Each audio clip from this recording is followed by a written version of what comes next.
tell you something about Andrew. This is my boy right here. You disrespect him, you're disrespecting me. Inside fighting. Shout out to inside fighting.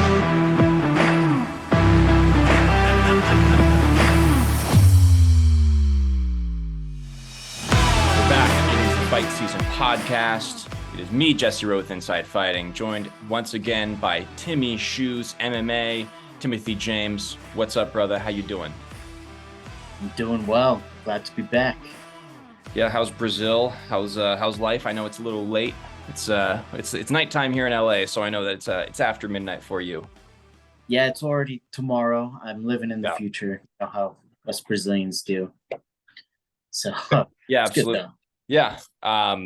Well, yeah. Either way, this has actually been a really big news week, and specifically in UFC. Obviously, we have the Fury and Ngannou fight coming up, but with UFC in particular, I mean, we haven't had a chance to talk about it yet, but the biggest breaking news probably of the year so far in terms of like fights falling out, big time cancellations and all that was the news that Jon Jones will not be fighting Stipe Miocic next month. Obviously, he tore the a tendon in his pectoral muscle. It was, removed from the bone, as Dana White described it. Yeah. And so that fight is no longer happening. He's going to be rehabbing for the next 8 months. At a minimum, he has surgery. When you watch this, he will be having surgery probably as this video is released, because he's getting surgery tomorrow. And he just posted a video to talk about it, talk about how heartbroken he was, apologized to Stipe, thanked Stipe for, putting in the training camp and everything. Hey, what's going on, everybody? This is your boy, Jon Jones. Just wanted to make a quick video, let you guys know how I was doing. First of all, thank you to all the fans. Thank you to everybody who's checked in with me to see how I was feeling. Obviously, very sad situation, very upset. But I've been through a lot of things in life, and injuries is a part of being an athlete. I wanted to say thank you to Stipe Miocic for all the work that he's put in. Also, sorry to Stipe and his team. But assured everybody that the fight will still be happening. And in its place, it will be an interim title fight between Tom Aspinall and Sergei Pavlovich. Before we get to that, let's just get your sort of immediate take here on your reaction to the news and, just how it lands for you, knowing that this fight, is probably like a, good 9 months away now at this point. Yeah, I'm a big Jon Jones fan. I don't make any I don't hide that fact. It sucks for Jon. That they released a video of him. It was during a takedown. He was driving and then he stopped. His sparring partner stopped and he's like grabbing his chest and stuff. It's really unfortunate. I think the plan for both guys was to retire, win or lose. Jon Jones did say that he wanted his retirement fight to be in New York against Stipe. And then people were like, what, really? You're going to retire? And then he was like, nah, I'm not going to retire. But I think his plan was to beat Stipe and retire. So, it's unfortunate for Jon. Maybe it's a little bit of a blessing for Stipe, who's been working as a firefighter full time for the past couple years, and it had a big test in front of him. But we got a very good fight in the replacement fight. Yeah, I guess that's a good place to go here. So it will be Tommy Aspinall, the number 4 ranked, versus Sergei Pavlovich, the number 2 ranked. Interesting that it is not Cyril Gane. I think that says a lot about the UFC and where they view Cyril Gane at this moment. Obviously, he just dominated Sergei Spivak at UFC Paris, but they are the UFC clearly values Tom Aspinall and his potential star power in Europe. And obviously, there was no other fighter other than Sergei Pavlovich who deserved a chance at the title. I mean, they've been a complete brute wrecking ball, just like steamrolling the division. And so I have a couple of takes here. One is, in a weird way, I'm kind of more excited about this fight than I am the Jones-Stipe fight. Not because I don't want to see Jon Jones fight, but just because I think that, we've seen Jon for so long, we've seen Stipe for so long. this is clearly the passing of the torch fight where we're seeing sort of the future of this division, the future of the sport at heavyweight taking place with this fight. And I just think it's kind of the best fight that the heavyweight division could make, just in terms of like pure adrenaline junkie status. What the potential for how this fight could end could be mayhem. I mean, we're going to see a knockout in this fight. So it's very exciting. It's only 2 weeks away too, or 2.5 weeks away, whatever it is. So it's very exciting. And kudos to Tom Aspinall for taking this fight on short notice, because Sergei Spivak, I know that he was not in line to fight, but he was in line to be the Pavlovich. Sorry, Pavlovich was in line to be the backup for Stipe versus Jones. Yep. Means that he has had a camp. I mean, he is preparing for the weight cut to make weight. I mean, not that heavyweight, there's no, obviously it's not, that's not a big deal, but you still got to make weight if you're a big guy like Derek Lewis. So he was preparing for in the event that he was staying in shape, fighting shape, in the event that something like this happens, two old guys fighting, it's possible that he would have had to fill in. That being said, it's interesting to me that they even had a backup fighter for this, because one of them did get injured and he's still not fighting the Stipe Miocic. So clearly, I don't even think that they ever had any intention of putting Pavlovich up against Miocic. It would have really just going to be Pavlovich or Jones, or that's it. So I know I'm rambling here, but I'm curious what your thoughts are on the UFC doing an interim title fight, but at the same time still planning on Jones versus Miocic, 8 or 9 months from now. To me, that doesn't make a lot of sense, because you're basically saying that the winner of the interim belt would normally, in most circumstances, would fight the champion, right? Would fight the champion who's just taking a break or who's out or whatever. That's not the case here. It's going to be Jones versus Miocic regardless. So do you agree with me? Is that does this make as much sense as, it doesn't make much sense to me. It doesn't make sense. There is a precedence for it, though. If fans remember, Robert Whittaker fought Yoel Romero for the interim middleweight title. And then instead of Whittaker getting to fight to unify that belt, they gave the fight to George St. Pierre, who was moving up to fight Michael Bisping. GSP became the champion.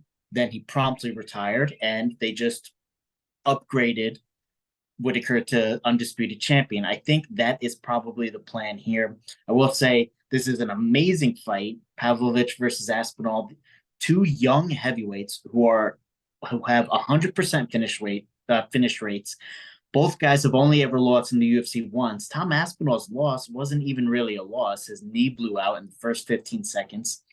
So these are guys who are going to be out there throwing. I think Pavlovich is more of a, destructor who goes out there looking to knock you out. Aspinall is a bit more well-rounded. So honestly, this fight I think is better, because I honestly expected Jon Jones to run through Stipe, and I don't think it would have been nearly as competitive or compelling as this fight.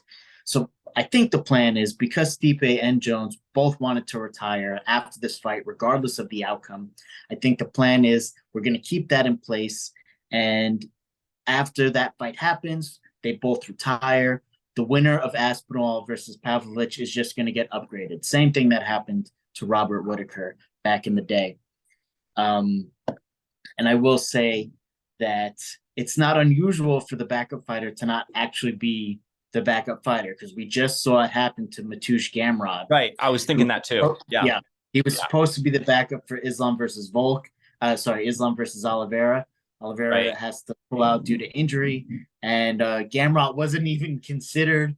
They hit up Justin Gaethje, they hit up Dustin Poirier, they hit up Volkanovski. Yeah. So clearly the name value matters. The backup fighter at this point is almost like a meme, where it's like it's almost like become a thing where it's like, hey, if I'm the backup fighter, if I show up and I make weight, I'm guaranteed that I'm getting like a wink and a nudge from the UFC that I'll be considered the next time around. I don't think they're actually preparing to fight. There's no, unless it's like the night of, That seems to be like the case. Like very, you're not Right. going to have a And one that's day. happened. Right. So that's how they would shuffle the deck there. You mentioned the retirement thing, and I do think that's exactly what's going on. Tom Aspinall even kind of blew the lid off of this on Ariel Helwani yesterday. He said, while doing an interview, he said that he can sort of speak about it now, that his understanding is that both guys were going to retire after the fight. So it seems like that is the case. And if that is the case, it makes perfect sense for the UFC to wait out, because Dana White described it as this is a legacy fight. It didn't make sense to offer an interim title shot to Stipe Miocic against Sergei Pavlovich. Like, it didn't make any sense to do it. The guy just got knocked out by Ngannou. You're just going to throw him into an interim shot against the guy that's knocking out everybody else in the division. It makes sense for them to wait. And so I do think you're right. I think that's what's going to happen. We're going to see that basically the winner of this fight will become the champion once the official champion, once the Jones Miocic fight takes place and both guys retire, and then they're removed from the UFC roster. That's my guess. And I think it is a very exciting time for heavyweight, though, because Aspinall versus Pavlovich, these are two guys, two young heavyweights who are very talented, who bring a unique skill set to the table. I guess Pavlovich is not unique in the sense that he's a heavyweight who knocks people out, but he's unique in the sense that he is a guy who puts it together very well. And Aspinall is obviously very well rounded. And you mentioned Cyril Gane before. I think it's obvious they didn't want to go with Gane because he has already been given two title shots and he lost both of them. But I don't think Gane will be that far away to fight the winner of Aspinall versus Pavlovich. Maybe he has to fight one more time, and then he's going to get the winner. I don't know if that's going to happen before or after the Jones Miocic fight. But like Dana White said, it's the best MMA mixed martial artist of all time versus the best heavyweight of all time. Yeah.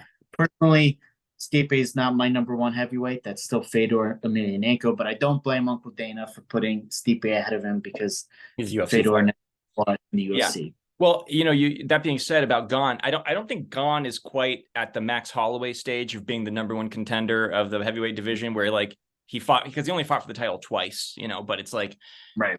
He's kind of in that weird place, right, where he sort of has to wait out for the other guys to get their shot. But they're in a weird place where they're going to have to wait. They're going to fight next 2 weeks from now. They're going to have to wait like 9 months before their next, at the very least, before their next fight, their next championship fight. And it could be longer than that, depending how Jones' recovery goes. So that's a long time for guys that haven't made a bunch of money in the UFC quite yet to wait that long. It is going to hold up the division a little bit. It's a weird situation, but I guess they're making the most of it, the best that they can.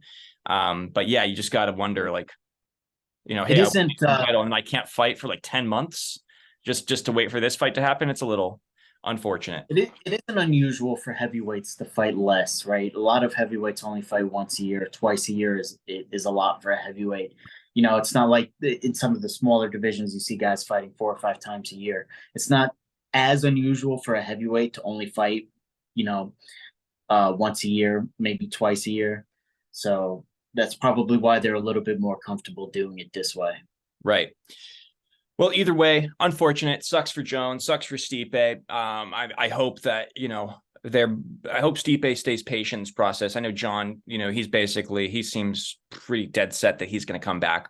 He'll be ready to go for that fight. But that's not the only big story that broke this week. It's just yesterday, news broke that Bud Light is back as the official beer of the UFC, and everybody was totally okay with it, Timmy. Nobody had any problems with it whatsoever. It was the least controversial thing the UFC has ever done. Obviously, I'm speaking in jest. Yep.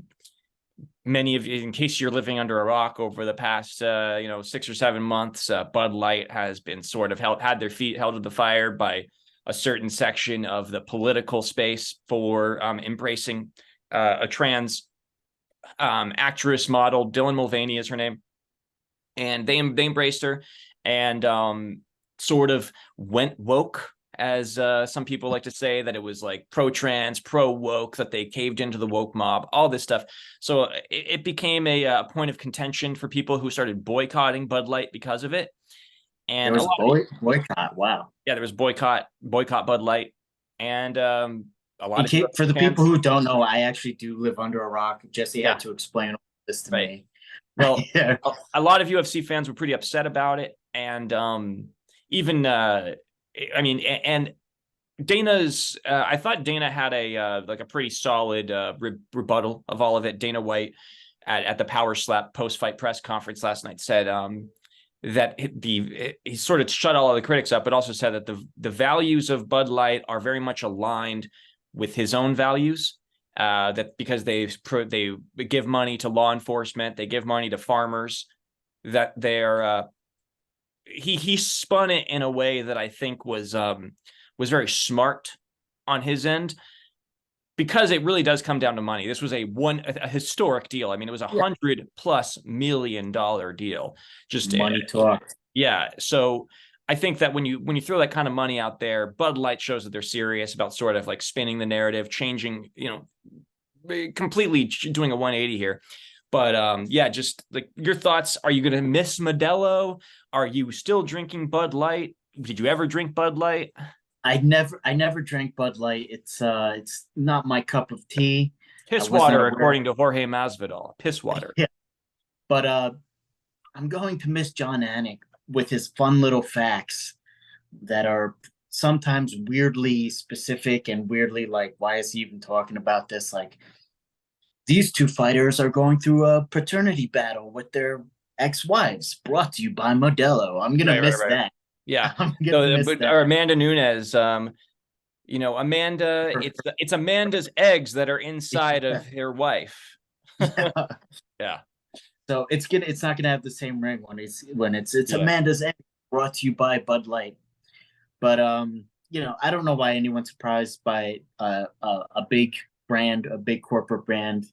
Like, we've been through this before. It's been Modelo, it's been Bud Light. Remember back in the day when Brock Lesnar was like, "It's not Bud Light. I'm drinking Coors Light because Bud Light wouldn't give me I forgot what Right. They ain't paying me nothing. Yeah. Yeah, they ain't paying me nothing, Yeah. right? So we've seen these changing of the guards, and in a few years, maybe Modelo's back.